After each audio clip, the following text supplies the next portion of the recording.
What's up, everybody? It's your boy Phil Shocker, the 96 Hedgehog here with our Week 3 matchup of the TBL. We are actually using my footage on my end for when I got home from work. So again, it's gonna be the phone cam, which I know not a lot of people are the biggest fan of, but just bear with me, guys. I had to, since I believe my opponent, who is Hef in the St. Louis Charizards, could not be able to record the battle on their side to show for this matchup, but who knows? But anyways, it's fine. We can go with this. We can rock out with it, and we can just have a good time, So, with that being said, let's get into it. So, first off and foremost, before we always begin a video, hit the like button, subscribe if you are new, join the Real Shocker crew today because you'll be filling with the king of the crew. And ladies and gentlemen, we are almost to 2,500 views on YouTube, which it's crazy to me how far we have been like popping off lately on the YouTube scene. And thank you all so much for your love and support. We've also just recently hit 29 subscribers. We are less. We are relatively. Let me make sure the number's right. 90 subs away from back to our original goal. So if we can get to the goal of 120 subs back and keep going from there, great start for us there, guys. But anyways, thank you again for just any love and support that you give me. It really does mean the world to me. So let's go ahead and break down this matchup. So looking at my opponent's team, he brings Zero Aura, Slowking, Mienshao, Landorus, Moltres, and Drampa. Does not bring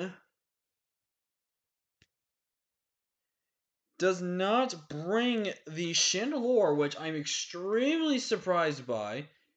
Doesn't bring his Caparaja, which I'm also a bit surprised by. So, Moltres was something I could have saw him bringing. I think Drampa was the only one of these mons on the team I was not really expecting. So, there's definitely something to note there. So, looking at the lead matchups here, first off, I don't see a fairy type, so my Hydreigon is actually looking very, very good in this matchup. Just in the terms that he can just do a whole lot for me. So, definitely something to note with that. Um, really happy with that. But also looking at it, my Luxray looks incredible here. Like, I don't see a lot stopping my Luxray from doing anything besides breaking. So Luxray is a very strong win con in this matchup. My Tauros actually puts in a lot more work now because of the fact that I don't have to stress about the threat that is Chandelure for terms of what it can do. Also, if you hear button clicking, sorry, I'm just playing a video game while I'm recording this. Bam, breaking the fourth wall. So, anyways, looking at my lead options, I had a lot to think to my lead options here, and I think at the end of the day, my lead was probably going to be Hydreigon. I was thinking of also leading off with Explorer, because Explorer just looks so free. Like, I don't see really any real rock resist on his team besides Mienshao. But Mienshao coming in gets 2 KO'd by that, so it's really good. So I thought, you know what, that could be a lead. But I think the safe lead is my Hydreigon. My Hydreigon just is a fair lead against everything against Hef's team. So I get a free kill on something, I get information out on something. So a lot to kind of just take in from there. So a lot to factor in from that as well. So, but looking at his hands, there could have been a chance he could have led with the Landorus, which is definitely a fair bring on his end. He could potentially lead off with the Slowking for a slow teleport turn 1. He could also lead with Mienshao, Scarf. He could also lead with Zero Aura to Volt Switch. Oh, excuse me.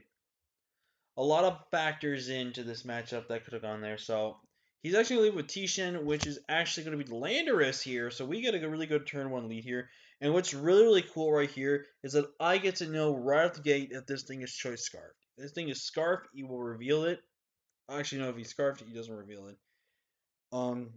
But I basically can just really weaken Landers here. I could have gone for the Dragon Pulse so I can be able to do that, but also just ignore that. That's just this is on Twitch, and I do Twitch VODs here. So I ultimately felt like, you know what, there's nothing really wrong with just clicking raw Draco Meteor here, and I don't get a kill unless I crit, I kill. So I'm just gonna go ahead and drop a Draco. I do connect, which is pretty good. This is going to do it maximum around 90%, and we do get a max roll, which is very lovely. He does decide to go for the U-turn here, And U-turn only does a maximum of 70%, but he does around 90%, getting a high roll, but he is high roll jolly. So he's actually banded Landers, which gives me great intel. The fact that, for one, it puts in a lot of more work for my team on the terms of speed, which is really, really cool. But that also kind of lets me know now that potentially that the Mian Shao is choice scarfed, and with him just now bringing in Mian Shao, that makes me go like, okay, that thing is 100% scarfed. So now I have to make a bit of a prediction on my end here, because now I'm in a position where I have to think here. I could sack off my Hydreigon here to see if this thing is choice scarf, drop a Draco, do at least about 50-ish% to him, try to figure out from there. But I think ultimately my safest play was to bring in Nidoqueen. Obviously, he clicks knockoff. That's the worst, kind of like the worst case scenario here, just because, I mean, it was guaranteed to remove an item. But he actually opts to U-turn, which is a little surprising to me, in all honesty. Actually, Gold made a comment on this during back on the when I watched back the tweets. The fact that Nianshao didn't go for knockoff. I agree that that knockoff play was 100% free. It would kill my Hydreigon, and it also just removes and punishes me for having an item on my team. Like, yeah, there's a potential I could, if I had Ageless, could swap in and he goes for knockoff there as well. But he would be able to do anything against me. So excuse me. Ooh. So he's taking a while to make this play. Um, Obviously, if I was him, I would have gone hard Slowking here after that U-turn. But he actually chooses to go into the Galarian Moltres to try to set up, I believe, a weakness policy, dual dance set here potentially. So now I'm thinking to myself, okay, what do I do against this Moltres? I can't really check this thing. What do I do? What do I do? What do I do? So I'm going around. I'm thinking. I'm pondering what I do here. I have the Thunder, which is in Super Fang, which was a strat specifically designed to beat the Slow King. But now I'm looking at my option here. I kind of don't lose anything clicking Super Fang because if he just wants to hard swap back out, predicting something, I can get free 50% off here. He does reveal his agility, which tells me that he is dual dance with potentially weakness policy, most likely weakness policy here. So I do go for the Super Fang here. And due to the fact that he actually ran an odd number in his HP because of Stealth Rock damage and all that stuff, he actually does not get his Berserk triggered. Which, if his Berserk triggered, this definitely could have been a problem for my Nidoqueen here. And honestly, I believe Hurricane would have killed me guaranteed at this point. But now I'm thinking to myself, okay, do I click Thunder or Ice Beam here? Ice Beam could nab me the KO, but if I don't, I'm in extreme trouble here because of the fact that this Moltres can absolutely just start wrecking my shop if I don't get the kill. But Thunder does guarantee pick up the KO here. He does go for the Hurricane, but you see if he got the +1, he most likely probably would have killed me there. I go for Thunder myself, and I do land the Thunder as well. And down goes the Moltres, getting another KO for Nidoqueen, and giving us the first blood in the matchup here. So we take the lead 6-5 here. But realistically, my Hydreigon is almost dead, so it's almost a 5v5 matchup. In fact, it's like 5v4.5 because of the fact that my Nidoqueen is still semi-viable into this matchup in terms of potential fodder or scouting, which is really good. But now he's got to make a decision here. And again, the safest play is to drop in Slowking. Excuse me. I keep yawning. It's really late for me. So, but he brings in Kingpin, which I actually kind of like that name. It's got a cool fitting name for Slowking. Slowking comes in here, and now I'm just gonna go right into my Serena here. Yeah, the psychic move could come off here, but it's kind of just free at that point. But I have no choice, as I'm gonna go right into my Serena here, which is now looking to be really, really good in this matchup. As he actually opts to go for the Ice Cream, banking on the prediction that I would make the switch into Serena, and also the fact that Ice Cream was a safe middle ground play that could also hit my Nidoqueen. So really good play on his part there on that prediction right there. So now I'm looking at my team here. Look at the team. I'm trying to think what I want to go for here. And instead of going for the Power Whip play, which is super obvious here, I'm actually going to go for the knockoff here. Going for knockoff is great for two reasons. One, I get to remove the items on anyone who wants to switch in. I can also do it roughly about 50 to 60% to the Slowking, depending on how it's invested as, and then go for a falling move there. But he does bring in the Drampa, which does tell me that was potentially Sap Sipper Drampa, because why else would you just raw bring that in? I could have U-turned there, but So now I'm in this position where triple axle and high jump kick. Triple axle, I'm pretty sure if I get all 3 hits at the range that Drempa's at, I should guarantee kill it. But I don't really want to take the gamble there. But if I go for high jump kick, I guarantee get the KO. I just have to risk the 10% miss. So the more I keep thinking and the more I'm looking at it, I think I have to click high jump kick because his fighting resist also is really not that great, in all honesty. So I'm gonna go for the high jump kick, and I do connect. I will never miss my moves here, and we actually take down the Drampa, taking the 6-4 lead here. But I have a relatively halfway beaten up server. I do have a server. I'm thinking of a restaurant for some reason. I don't know why. I do have a half beaten up Serena. I do have a pretty much dead Hydreigon. So it's basically a 4v4 matchup here. I guess you could call it 4.5. So he's gonna bring in the Mian Xiao here, and I'm trying to think out my play here on what I want to do. U-turn I think is obviously gonna be his. In my mindset, I'm thinking he's gonna click U-turn here, just because U-turn is super free against this pivoting offense. It does most likely kill my Serena at the range it's at. But another thing I was thinking of doing was, oh, excuse me, let me stay in with Serena, bank on him clicking something that's not U-turn. Because if he clicks knockoff, I don't think that kills me. But he does reveal the poison jab, which is going to kill me. So goodbye to Serena. But I don't think Serena was going to do too much else for the ending game. It would have been really, really nice to have that thing there. But again, it wasn't, I think, super needed. So now at this point, I'm thinking to myself, what do I bring in here? And I'm thinking to myself, this might be Archeop's time to shine. Just because of the fact that Archeops literally can kind of start claiming lives on this team. So I think it's super reliably good for what it can do. But also there were some other things I was thinking there. Everyone was popping off for the Tailwind set too, by the way. After I had after the battle, I hopped into the call with Gold and it was Yahudos that were commentating. I had hopped in the battle and they saw the tech and they were like, "Man, dude, that's crazy." I was like, and they were just like making jokes about how my speed is going further beyond and stuff like that. So it's really funny. So right here, I decided to make a I decided to click Earthquake here. Earthquake guarantee kills this Mian Shao, but he actually reveals to bring out the Tishan be Landorus, and he's actually going to sacrifice his Landorus, or so he thinks, as I click Earthquake. Now, he's going to say I'm going to hard swap here, and that's going to guarantee tell him 2 things of information that that I am guaranteed choice locked in some fashion, which really sucks because that's not exactly what I wanted. Oh, excuse me. So I'm going to drop in my Neoqueen. He clicks Superpower. A really good safe middle ground play, as that is going to be enough to knock out my Neoqueen. If it wasn't banded, it probably would have been a roll to kill. But again, I would have had to sack Neoqueen in the next following turn. So unfortunately, Neoqueen's going to go down.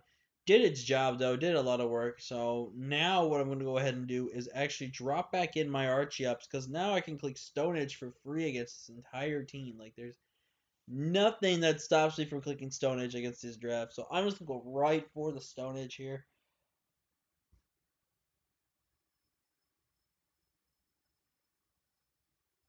Excuse me.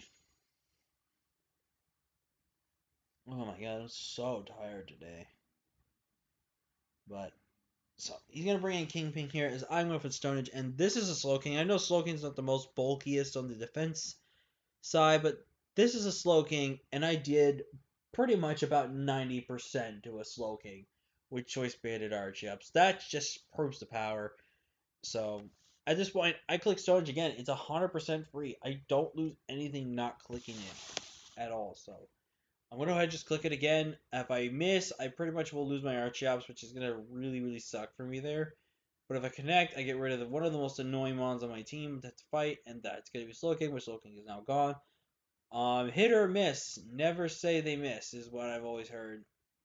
But I don't never miss. I'm just, I don't know why. I don't know how I'm getting so lucky. I don't know how I do this and that, So it's just, eh. He's gonna bring in the Mian Xiao, and now my only switch into a Mian Xiao is dead, and now I have to kind of play more aggressive. So now I have to do 2 plays. Either I let him kill my Archeops, or I bank on him clicking U-turn. He stays in, revealing that he's not Choice Scarf. He's most likely Banded, or he's a potential barrier belt. He goes for close combat, does knock me out, which is so unfortunate because I really could have used. I could have actually could have done some work with. But I'm gonna go straight into my Luxray. Not even gonna think about it. Luxray is super free right here. And now I can just start doing buttons. Now I'm gonna click agility here just to get my speed boost, which means I'll be faster and everything on his team guaranteed. So in his best play, he is to go and click either to hard swap out into it, but he actually stays in and clicks cold combat again and is not gonna get the guaranteed knockout there. It could have been a roll there. It could have, unless if he's banded, it was a. I think that actually would have killed me, so I don't think he was banded. Excuse. So he wasn't banded. My flame more pops, and now I'm literally just going to click facade. Landers can come in here. It can intimidate me. Basically, mean I won't have a shot to guarantee knockout Zera, and just at best chip it down, which is fine. So now he's going to sack off the Landorus here. As I'm going to click facade here. As facade is 100% free in this matchup at this point, since he does not have a steel type and he didn't even have a ghost type. So really great there. And electric types killing ground types, really good stuff out there. So now at this point, he has zero aura and a very weakened down. What about Pokemon that was actually here on this team? But in comes Zera. I have to just sack my Lux right here.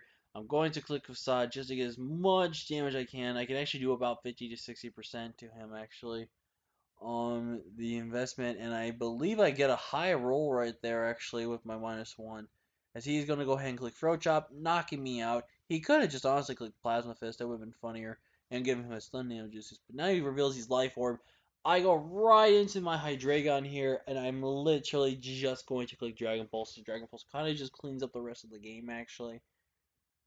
And at this part, I'm actually a little stupid.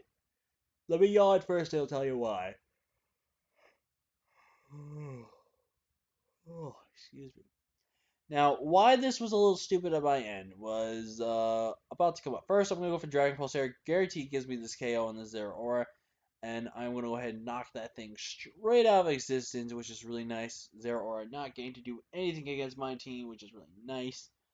Now he brings in me in Shout. And for right here, this split second in my mind goes like, is he Choice Scarfed? And then I'm literally thinking to myself, there's no way he's Scarfed. I outsped him. Type of thing, you know? So at that point in time, I had blanked about him not being scarfed or him being scarfed. So yeah, I went for the Dragon Pulse and he was slower than me. I guarantee got the kill at the range he was at, which is really great. And with that, your Iowa Jolteon's moved to 5-2, going into now second place in the division of the Shield Conference in the TBL, which is a really big upset on my end because I think I really played the game extremely well. The hacks definitely was bounced out, and there wasn't really much to do else with the match. We'll stop right there. But yeah, we put the 5-2 record. We I think realistically need one win to potentially guarantee third seed. Two more wins out of our last three guarantee us playoffs 100%. No ifs, ands, or buts about it. One more win pretty much could guarantee us, but we have to basically bank on one to two other people at least losing one game, which could be a very tight race, but I'm gonna try to win every game as many as I can. The rematches, I know at least supposedly who my two rematch opponents would be, but I'm pretty sure they were just put on there just because of just not wanting to spoil the real rematches going into the last 2 weeks of the season. But yeah, with that being said, though, I'm very much looking forward to a nap, and my eyes are getting so heavy that they're dropping right now, and I'm closing my eyes that I need to get some sleep. But anyways, thank you guys for watching. Leave a like, give it a raise, subscribe for if you are new. Join the official crew today because you'll be feeling the king of the crew. And with that being said, I will see you guys next time. And until next time, everybody, peace.